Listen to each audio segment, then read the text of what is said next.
Bonjour, merci à tous d'être là pour un matin de l'innovation, comme vous le comprenez, exceptionnel, puisque, outre la présence prestigieuse de nos intervenants, nous le faisons en partenariat aujourd'hui avec le groupement hospitalier des mutualités françaises, le groupe GHMF, dans lequel l'ESSEC a un partenariat depuis quelques mois et qui s'intensifie, qui va s'intensifier encore pendant les prochaines années. Merci à tous donc d'être présents. Nous allons, après une introduction sur les questions que pose aujourd'hui à la fois l'innovation, la responsabilité dans la santé, dans lequel on va simplement poser quelques faits et avoir un cas particulier. Nous aurons donc un échange avec 4 invités, effectivement, comme je le précisais, prestigieux, qui rapidement présenteront qui ils sont, ce qu'ils font, pour avoir un échange nourri ensuite avec vous. Bon. La question de l'innovation dans le secteur de la santé, comme vous voyez, forcément nous crée des difficultés, puisque à la fois les acteurs sont une difficulté, on va le voir plus loin, à la fois le financement, à la fois les politiques de régulation, la technologie, les consommateurs, la responsabilité. On a un ensemble de faits qui aujourd'hui reposent la question de l'innovation. L'innovation d'une façon générale, et la pression de l'environnement concurrentiel est clé pour ça, et nous donne évidemment, mais comme dans n'importe quelle industrie, n'importe quelle entreprise, le devoir d'innover. Ce devoir d'innover-là n'est pas nouveau pour les entreprises concurrentielles à concurrence forte, il l'est un peu plus dans les entreprises ou dans les organisations de santé, dans lesquelles, face à une pression concurrentielle importante, on a besoin de se poser ou reposer la question, premièrement, du marketing. Avons-nous besoin du marketing? Autrement dit, avons-nous besoin de nous différencier dès lors qu'il y a concurrence? Et dès lors qu'il y a marketing, il y a forcément innovation, pour rester évidemment sur un avantage compétitif. Cette question de l'innovation dans le secteur de la santé, elle est clé, mais n'est pas du tout nouvelle. Et d'ailleurs, on voit bien que la notion de nouveauté est forcément indissociable de la question de l'exercice de la médecine. Dès Hippocrate, la question se pose de la responsabilité que l'on peut avoir. Et lorsque l'on regarde ce parcours-là, le code d'Hammurabi, déjà en 1750 avant Jésus-Christ, je cite rapidement ce code, « Si un médecin opère un homme pour une blessure grave avec une lancette de bronze et cause la mort de l'homme, ou s'il ouvre l'abcès à l'œil d'un homme avec une lancette de bronze et détruit l'œil de l'homme, il aura les doigts coupés. » Donc on comprend bien que la notion de nouveauté est déjà cruciale. C'est-à-dire qu'est-ce qu'on prend un risque d'innover avec une technique particulière, ici la lancette de bronze. Hippocrate, évidemment, 460 avant Jésus-Christ, aider ou au moins ne pas nuire. Et cette question-là est évidemment importante. Les Maïmonides également vont se poser cette question-là. Je peux aujourd'hui découvrir dans mon savoir des choses que je ne soupçonnais pas hier. Donc, autrement dit, comment je vais pouvoir innover sur des choses qui, effectivement, m'apparaissent aujourd'hui, qui n'étaient pas précédemment. 1790, le plan de constitution médicale pose encore cette question de la nouveauté. La richesse a toujours constitué dans l'expérience du plan de la constitution médicale, et elle ne peut se perfectionner que par de nouveaux faits. Donc, on a cette nécessité d'innover. On continue, Société royale de médecine, s'il ne peut pas résulter des grands maux plus que la maladie première. Donc, encore une fois, est-ce que l'on doit innover ou pas innover dans ce contexte complexe? Enfin, le Code de Nuremberg, et on s'arrêtera là pour ce panorama très rapide de la question cruciale de la santé par rapport à l'innovation. L'expérience doit avoir effectivement des résultats pratiques pour le bien de la société, impossibles à obtenir par d'autres moyens. Elle ne doit pas être pratiquée au hasard et sans nécessité. On doit faire en sorte d'écarter du sujet expérimental toute éventualité, si mince soit-elle, susceptible de provoquer des blessures, l'invalidité ou la mort. Ces notions d'innovation et la question de la santé doivent se reposer à l'aube évidemment de la pression concurrentielle et à la pression évidemment des coûts de cette augmentation-là. Pour ça, on peut déterminer un contexte effectivement nouveau. Les technologies médicales font partie de l'explosion technique des 30 dernières années de façon cruciale. Pour cela, 4 facteurs sont à déterminer. Un des premiers facteurs, c'est évidemment, d'une façon générale, les progrès non médicaux, qui soient bien dans l'informatique, dans l'armement, etc., qui vont permettre des transferts technologiques, des transferts techniques, qui vont avoir pour prise et pour endroit à la fois l'imagerie médicale, à la fois la robotisation, la miniaturisation. Le deuxième fait, c'est la surspécialisation médicale qui pousse les médecins vers les technologies les plus sophistiquées. Et cette dimension-là n'est pas étrangère avec, dans le même temps, et paradoxalement peut-on dire, la vulgarisation médicale, accélérée à la fois par l'accès des connaissances via Internet, pas forcément du corps médical, mais évidemment des patients, qui eux-mêmes vont se constituer en réseau, vont se constituer en apport important. Les patients qui vont demander le bénéfice des techniques les plus récentes. Enfin, je n'avais pas dit effectivement, coupez votre portable, c'est tout à fait normal. C'est la technologie, on parle d'innovation, je vous comprends. Le dernier point, les industriels qui recherchent la mise sur le marché forcément la plus rapide de leurs produits pour amortir leur budget de recherche et développement. Ces quatre faits-là bouleversent complètement la question de l'innovation dans les services d'une façon générale et forcément plus importante d'un point de vue de la santé. Parce que les préoccupations du secteur, eux, ne changent pas. C'est forcément l'accès aux soins, l'amélioration de la qualité des soins et du résultat, forcément, clinique qui va en résulter, l'efficacité des soins également, des financements et des budgets qui y sont associés, et une responsabilité des patients, des médecins, dans la surutilisation, par exemple, ce qui peut être des soins, des médecins, des médicaments, etc. Donc ces préoccupations du secteur-là, qui sont corroborées, d'autre part, par un contexte de plus en plus difficile. Ce contexte, on le connaît tous. Il a juste pour but ici, dans cette introduction, de le poser pour pouvoir en discuter. Les problèmes du financement, du coût et l'augmentation, effectivement, du secteur en termes de financement, la population vieillissante, vous le savez, les maladies émergentes, les cas d'erreur médicale, forcément, les barrières significatives à l'innovation, qu'elles soient législatives, qu'elles soient lobbying. Enfin, forcément, un manque de coordination et d'intégration au travers des réseaux, on va y venir. Toute cette dimension-là, les dimensions d'un contexte que tout le monde sait, c'est simplement un rappel que tout le monde sait d'un point de vue des coûts, d'un point de vue de l'augmentation des coûts, de l'augmentation de la population vieillissante, montrent simplement, tout simplement, vous le voyez, une augmentation des coûts, mais qui doit se reposer. Et si aujourd'hui on a plutôt une question de l'innovation dans les services avec IGIS, avec d'autres, effectivement, à l'ESSEC, c'est parce que la question est cruciale d'un point de vue du business, d'un point de vue de l'innovation, d'un point de vue de l'organisation et du management, finalement, qui se pose.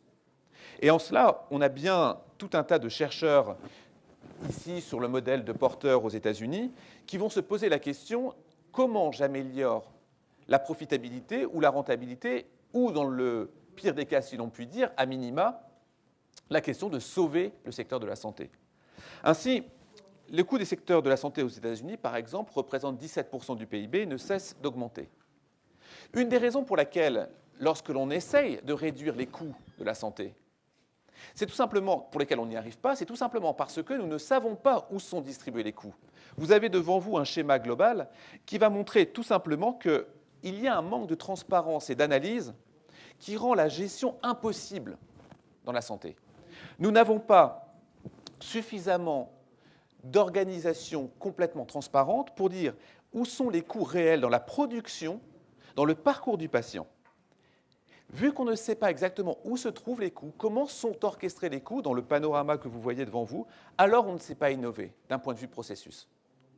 Cet élément-là est corroboré par un autre chercheur, Clayton Christensen, qui, pour ceux qui le connaissent, va s'occuper des questions de la disruptive innovation. Comment je peux innover de façon extrêmement large pour tous. Et ces questions-là, on peut le voir ici avec une surreprésentation, par exemple, des spécialistes ou de la super spécialisation des physiciens, quand la question du low cost pourrait tout simplement améliorer la production du service de la santé. On va voir ça dans un instant avec un cas en particulier.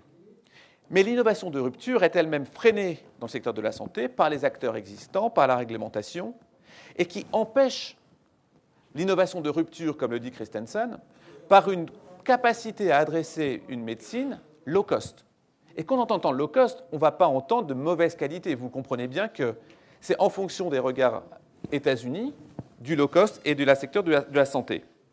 Ainsi, le contexte qui nous permet d'innover, c'est à la fois des technologies qui simplifient évidemment la possibilité d'adresser sur la médecine de nouveaux processus, des business models low cost et innovants que l'on connaît dans l'aviation, que l'on connaît dans la distribution, que l'on connaît dans la distribution automobile également, mais qui n'est pas encore adressé sur la santé, un réseau de valeurs économiquement cohérent, et cet ensemble-là, en plus des réglementations et des normes qui faciliteraient le changement, permettrait effectivement d'arriver vers un système low cost. Un système low cost qui améliore la médecine en même temps qu'elle coûte le moins cher possible. Alors tout ça, évidemment, vous pourriez me dire, tout ça est très théorique, et finalement, ça semble bien uniquement sur le papier. C'est pourquoi, en regardant plus précisément ces questions-là, nous avons essayé de rencontrer la question de l'innovation en santé, selon 4 axes, qui sont à la fois les innovations technologiques, c'est tout ce dont on vient de parler, à la fois les robots chirurgiens, fibroscopie, etc., mais également des innovations marketing. Quand Cleveland Clinic aux États-Unis crée un website dédié aux clients, qu'est-ce que je veux, qu'est-ce que je vais vivre? La stratégie dans le Nebraska qui va être dédiée à comment je fais en sorte d'améliorer l'expérience client, innovation marketing, innovation de process, on va voir un cas particulier, mais également Kaiser Permanente aux États-Unis, un assureur et un fournisseur de soins. Enfin, Mayo Clinic dans l'innovation de service, ou Bangkok Hospital. Dans chacun des cas, les typologies d'innovation sont grandes devant nous. Mais comment rester bien focalisé sur la question à la fois du low cost, comment je fais en sorte d'avoir les coûts les plus bas, tout en ayant le meilleur service possible. Ce qui, paradoxalement, pourrait sembler oxymorique, mais qui, dans les faits, on va voir ça, cet exemple très précis avec un hôpital à Bangalore, est une réalité. Une innovation de rupture qui met en question le modèle de santé, Narayana Hospital, sud de l'Inde, à Bangalore, a véritablement révolutionné la question de la santé, accessible à tous, avec des résultats les meilleurs. Le docteur Devi Shetty, que vous voyez ici en photo, a été élu pour 2011, fin de l'année, par The Economist, l'innovateur de l'année. Alors, peu connu effectivement en Europe, très connu aux États-Unis, absolument très connu en Inde et en Asie d'une façon générale. Je le cite, « Pour devenir plus efficace, l'industrie de la santé a besoin de plus d'innovation dans ses processus que dans ses produits. » Autrement dit, vous avez bien mis en perspective avec ce que disait Christensen tout à l'heure en disant on peut avoir une surspécialisation en permanence des médecins, des spécialistes, mais la question n'est pas forcément à cet endroit-là. La question est comment j'adresse à un certain nombre la question du soin, d'une façon générale. Devi Shetty, donc je l'ai dit, innovateur de l'année par The Economist, qu'on a eu la chance de rencontrer il y a quelques mois, est vraiment intéressant sur cette question comment j'adresse le soin pour le plus grand nombre, le moins possible.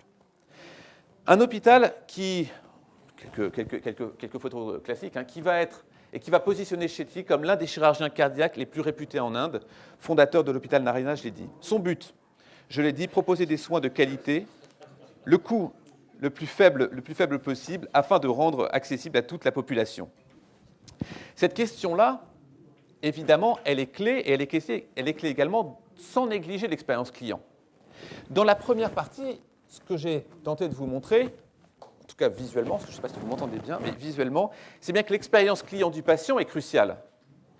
Dans le même temps, on a bien une nécessité, ce qu'on appelle low-hand disruption, c'est-à-dire une diffusion de l'innovation de rupture pour un plus grand nombre. L'expérience client n'est pas négligée, mais comme elle n'est pas négligée, à l'hôpital de Bangkok, vous avez, lorsque vous arrivez, un accueil en fonction de votre religion.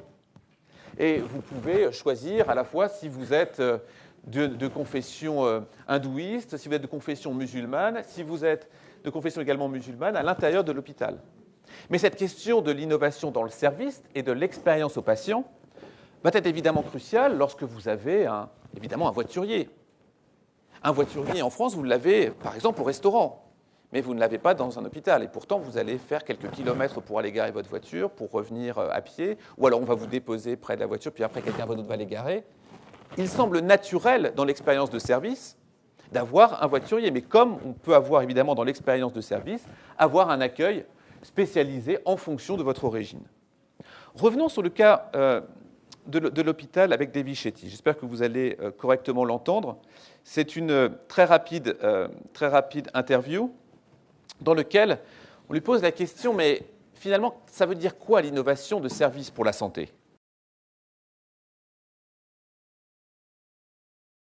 We need 2.5 million heart surgeries a year in our country. And today, all the heart hospitals in the country put together perform less than 90,000 heart surgeries. And the rest die gradually over a period of time because they can't afford it. If a solution is not affordable, it is not a solution. 100 years after the first heart surgery, less than 10% of the world's population can afford the heart operation. 90% of the world's population are bystanders. So we have to innovate to reduce the cost, make it affordable and accessible. Il est, je reformule rapidement pour que tout le monde peut-être entende bien, la question de David Chetty, c'est de dire si une innovation n'est pas abordable en termes de coût, alors ce n'est pas une innovation. L'enjeu pour lui, ce n'est pas de dire est-ce que l'on peut aller de plus en plus loin dans la spécialisation ou dans le produit ou dans le service, mais bien que ce soit acceptable par tous. Comment ça fonctionne, ce système low-cost à Bangalore? La première chose, c'est la stratégie de spécialisation de masse. C'est une utilisation très claire des principes de Ford. Il est d'ailleurs qualifié souvent de chirurgien de Ford. Pour réduire le coût des soins. Et pour ça, de façon très claire, et pourquoi ça fonctionne, les chirurgiens sont rémunérés, par exemple, sur la base d'un salaire fixe, non pas par une rémunération par opération. Narayana fait 1000 lits, 6 opérations par semaine, avec 40 chirurgiens. C'est bien une production qui va être mise en œuvre, sans compter la télémédecine qui vient s'ajouter à cela. La deuxième chose, un principe très clair de discrimination tarifaire. Stratégie hybride de prix, l'hôpital est destiné aux personnes pauvres qui traitent également des personnes plus riches, mais à un tarif différent. La réduction des coûts à travers ce que l'on appelle la servicisation, c'est le modèle Xerox, en disant que, tout simplement, pour les analyses de sang, par exemple, le fournisseur doit venir effectivement avec l'appareil, mais on paye uniquement à l'utilisation. Exactement comme la photocopieuse. La photocopieuse, on va payer à la photocopie et non pas l'appareil que l'on va acheter. Mais déjà, GE a déjà eu, il y a bien longtemps, déjà ce principe-là, en faisant parler, vous en expliquerez certainement beaucoup mieux que moi, mais la question du scanner et non pas l'appareil que l'on va acheter. Cette gestion-là est tout simplement calquée du monde du privé pour eux. C'est on essaye d'avoir une stratégie de spécialisation, cardiologie, puis urologie, ophtalmologie, gynécologie, parce que selon lui, tout simplement, la question de la chirurgie, c'est comme un train. Il suffit simplement, une fois qu'on a la bonne locomotive, d'ajouter des wagons. On parle juste de process qui est mis en œuvre.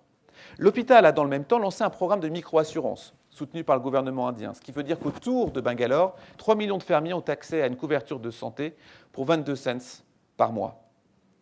Le principe de la discrimination tarifaire, un de ces enjeux. Les patients qui paient un tarif réduit sont compensés évidemment par les autres. C'est la péréquation.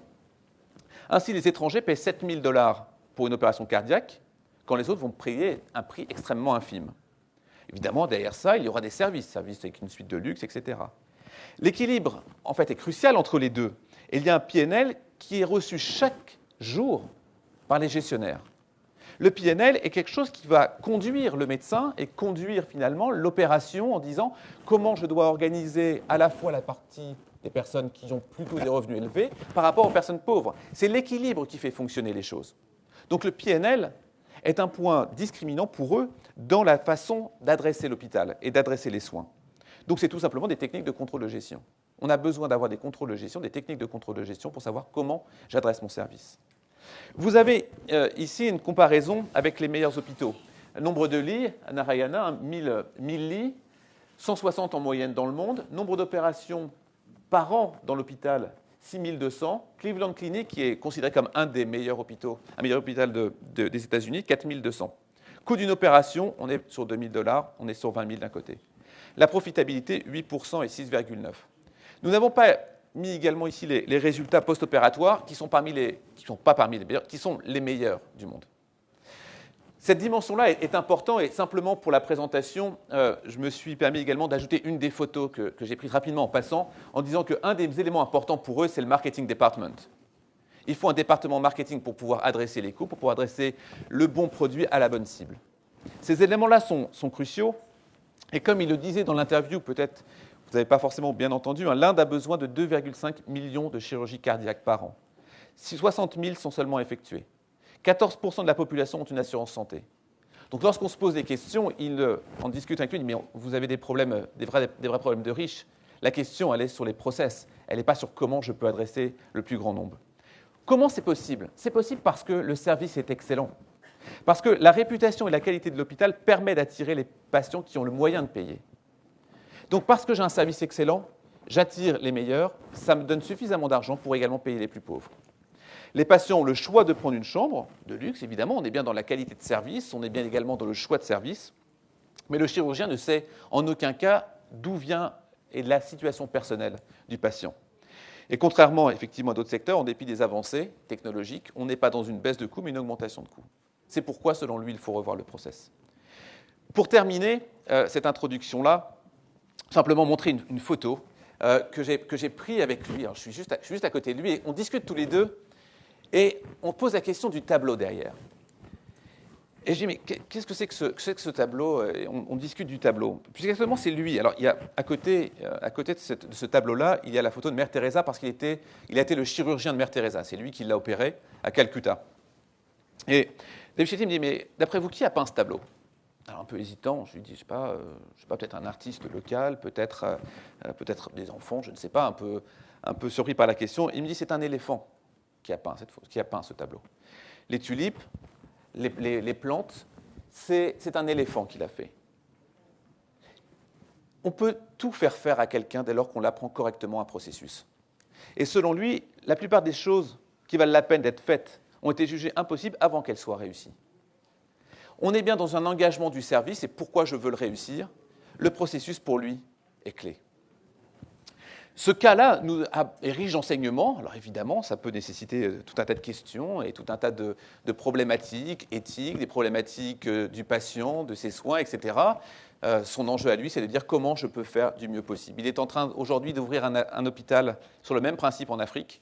Il est en train également de se poser la question pour les États-Unis, dans lequel le système de soins est un véritable problème.